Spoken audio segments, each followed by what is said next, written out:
Up until I was about 7, I was sure I knew how I was going to die because I could see it vividly in my head. I would freeze to death. I could see myself as an adult lying in snow as my soul rose up above it. It wasn't a dream, or a vision, or a prediction. It was like I had seen it happen already. The weird part was, I was very calm about it as a kid, like it was just meant to be. It wasn't until much later in life, as an adult, that I realized that it may have been a previous life ending. I remember I was a man. Sometime in the 1900s, probably later in the century, northeastern America, I had a wonderful wife and things often went badly, but I was always happy and willing to give to others. I either had very close nieces and nephews or children, but that doesn't seem like the correct relation. Maybe foster kids. I only have one fairly clear memory of holding a baby, no idea whose.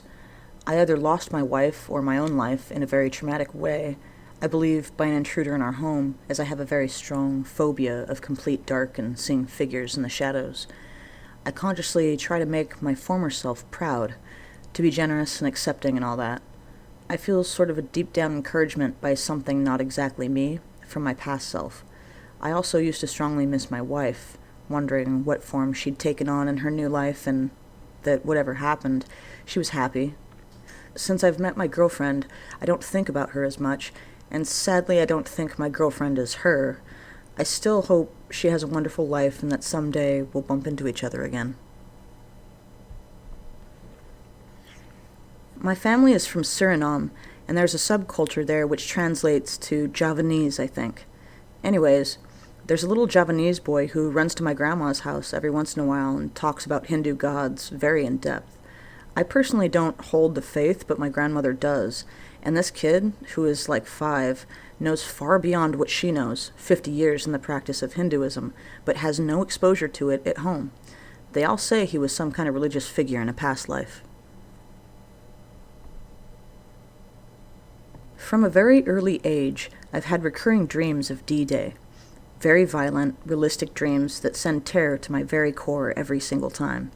They've gotten more and more occasional as time goes on, but they still come around every now and again. If reincarnation is a real thing, from reading about the battle plans and seeing pictures, I believe that I was a British soldier that landed on Sword Beach.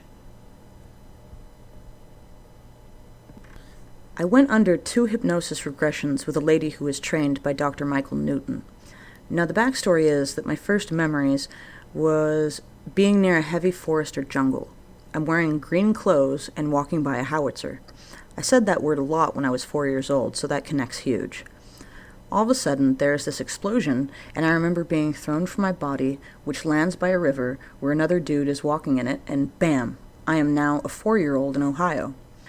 As I grew older, the memories of Vietnam faded away rapidly, though my family was really freaked out that a young child knew a lot about howitzers and military equipment, especially of the Vietnam War era.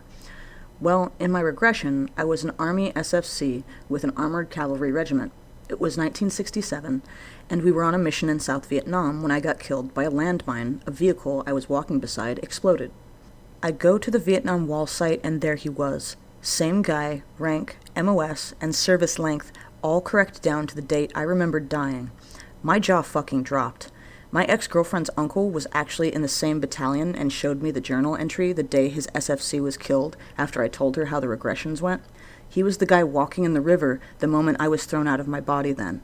I was his platoon sergeant. This occurred on the same date of his death. There was too much there to be coincidence for me.